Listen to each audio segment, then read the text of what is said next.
Oi, gente, tudo bem? A gente vai começar a falar aqui sobre o capítulo 4, ó, né? Essa rebelião na América Portuguesa, tá? E a gente vai falar, vai ver, né, sobre toda essa motivação que gerou a Revolução Francesa, também vai gerar revoltas, né, rebeliões, revoluções em outras partes do planeta, tá ok? Aí aqui, ó,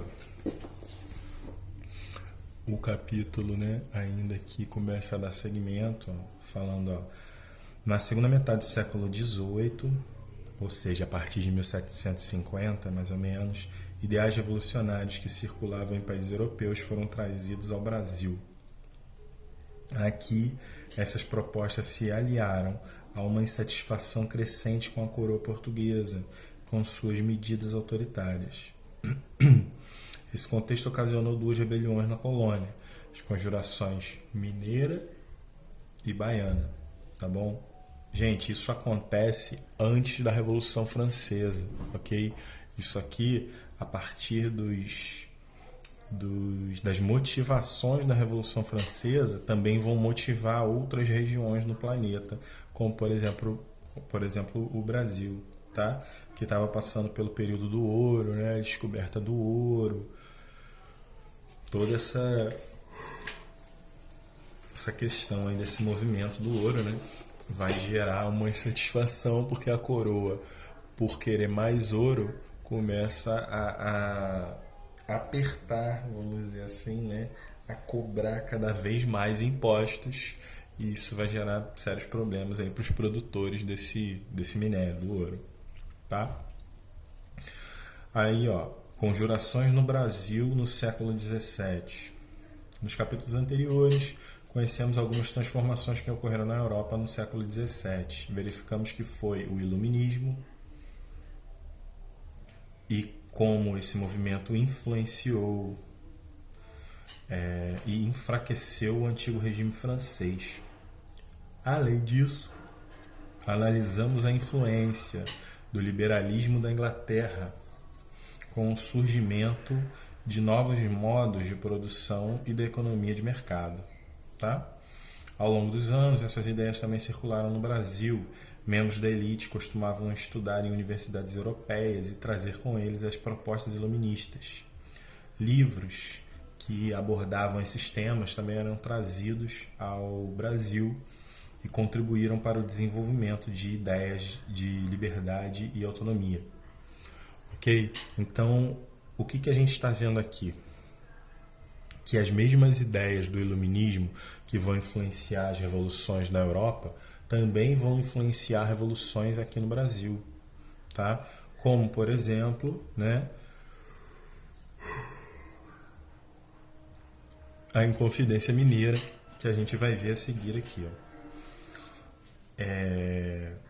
Essas revoluções, né, essa busca aí vai contra o antigo regime, contra o poder dos reis, contra o abuso dos reis, contra tudo envolvido, né, tudo em volta disso aí, tá bom? Ó, ao longo dos anos, essas ideias também circularam no Brasil, membros da elite costumavam estudar. O fato deles saírem daqui e irem para a Europa estudar fazia com que eles tivessem conhecimento do que estava acontecendo lá, tá? E possivelmente apoiavam também essa questão que estava acontecendo lá. Foi a partir de meados do século XVIII que a América Portuguesa começou a ser influenciada pelo nascente pensamento liberal e burguês que vinha da França. Os reinos europeus e a própria França viam-se às voltas com abomináveis princípios franceses. Os livros proibidos da França pré-revolucionária eram impressos fora do reino e entravam nele por meio de contrabando, vendidos ilegalmente por livreiros tradicionais que chegavam a ter dois catálogos, um para livros autorizados e outro para livros chamados livros filosóficos. O elemento comum dessas obras era o fato de que todas tinham um caráter libertário, buscavam a libertação desse regime antigo, né? Libertação econômica, tá? Libertário, polêmico e racionalista. Essas obras populares, que caíam facilmente no gosto dos franceses, uniam-se outras mais complexas, escritas por famosos filósofos do Iluminismo, como Rousseau, Montesquieu, Voltaire, Diderot e Adalbert. Tá? Não sei se eu falei o nome certo do último não, os demais eu conheço. Então a gente tem aqui uma foto, né, da cidade de Ouro Preto, tá? Uma igreja muito comum em Minas Gerais, muito comum em Ouro Preto. E aqui a gente vai começar a falar um pouco sobre a Conjuração Mineira, ok? Então, as ideias iluministas influenciaram alguns movimentos de revolta ocorridos no Brasil, entre eles as conjurações mineira e conjuração baiana. Vamos conhecer essas rebeliões a seguir, tá? Conjuração, que significa aliança entre pessoas que conspiram contra um governo ou uma autoridade em defesa de um objetivo comum, tá? Isso seria uma conjuração. Ao longo do século, sobre a conjuração mineira, gente, o que vocês têm que entender, uma das coisas que vocês têm que entender é Minas era o maior reduto de ouro, né, do Brasil. Tá? Ao longo do século XVII, a população de Minas aumentou 10 vezes. Então, assim, a população cresceu demais. Todo mundo queria explorar o ouro, conseguir ouro, se beneficiar com ouro. Tá? E isso aí era um problema para a coroa, que, afinal de contas, a colônia era da coroa, o ouro era da coroa e a coroa tinha direito a cobrar, né, os impostos em cima desse ouro aí. Tá bom? Olha só. Ao longo do século XVIII, após a descoberta do ouro, desenvolveu-se na região do atual estado de Minas Gerais a atividade mineradora. Século XVIII o ouro, tá, gente? O ouro era extraído pelos escravizados, principalmente às margens dos rios, encaminhados aos donos de minas. A possibilidade de enriquecimento com a atividade mineradora fez muitas pessoas se mudarem para a região e novos núcleos urbanos surgiram. Tá? Não é à toa que Minas Gerais se torna, no século XIX, uma das cidades mais populosas, né, do Brasil. Tá? Um dos estados com maior população do Brasil. Além disso, a circulação de pessoas e mercadorias cresceu naquela época, incentivada pela necessidade de abastecimento das regiões das minas. Né? Com o tempo, Portugal ampliou o controle sobre a atividade mineradora, criando altos impostos e uma estrutura administrativa de fiscalização da região, considerando essas políticas abusivas. Alguns grupos da sociedade mineradora desenvolveram um forte sentimento de insatisfação em relação a Portugal, porque um dos pontos era a cobrança de impostos, gente. Cobrança de impostos era altamente abusiva. Tinha uma cobrança que se chamava o quinto, e tá até aqui, ó, o quinto. E essa cobrança ela era muito abusiva, assim, era 20%, como até está falando aqui, 1/5 do que era produzido tinha que ir como imposto diretamente para Portugal. Tá? 1/5. Então é como se você pegasse aí o que sua família ganha, por exemplo, tirasse 20% e desse direto para a coroa de Portugal, que não faziam nada para ajudar esse povo aqui que estava minerando, né, os donos do lugar, né? Tá bom? Então, olha só.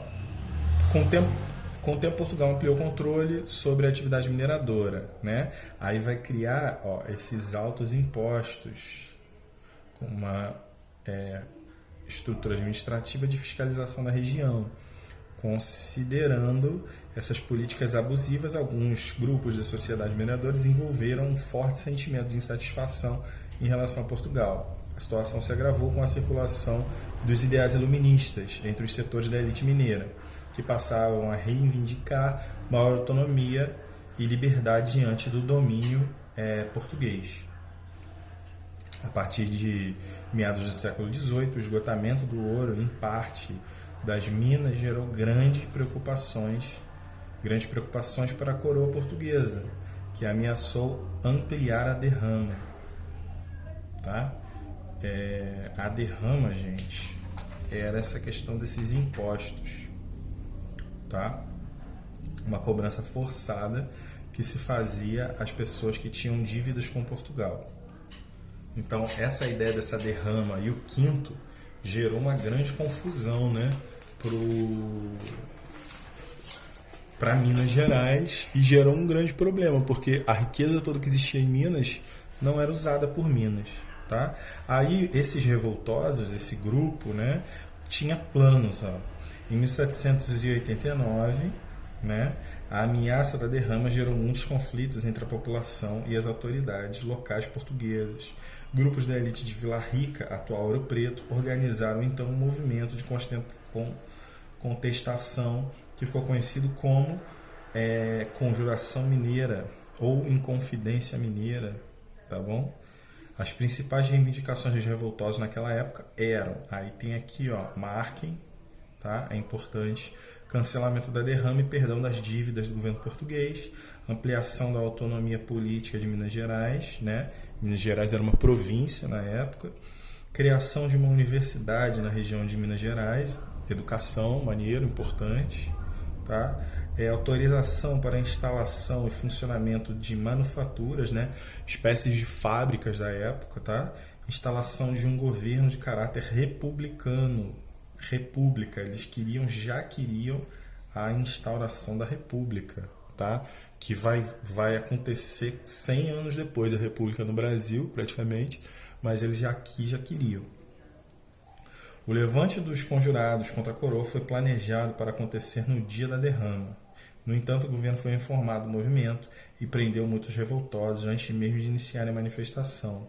Embora enfraquecidos e sem conseguir colocar suas ideias em prática, os conjurados foram importantes por representarem a iniciativa de questionar a coroa e incentivar a expansão da autonomia política no Brasil.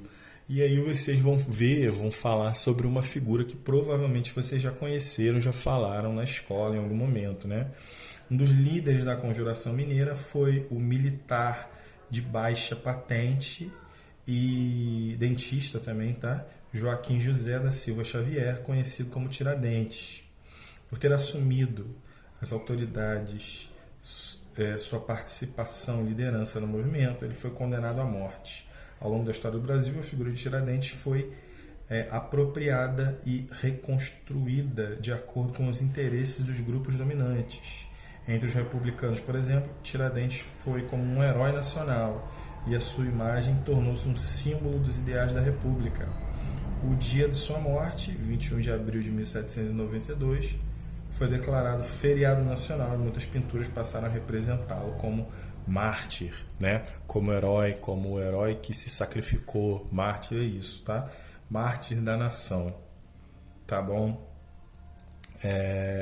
Muitos têm outra visão de Tiradentes, né?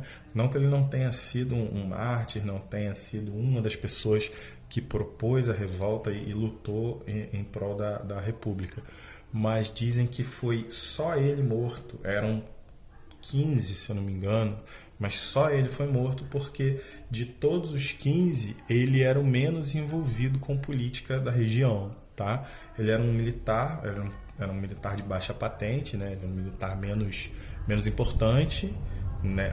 na hierarquia militar, e além disso ele era um dentista. Então os outros eram filho do governador, era um monarquista, era um aristocrata lá, bonzão, entendeu?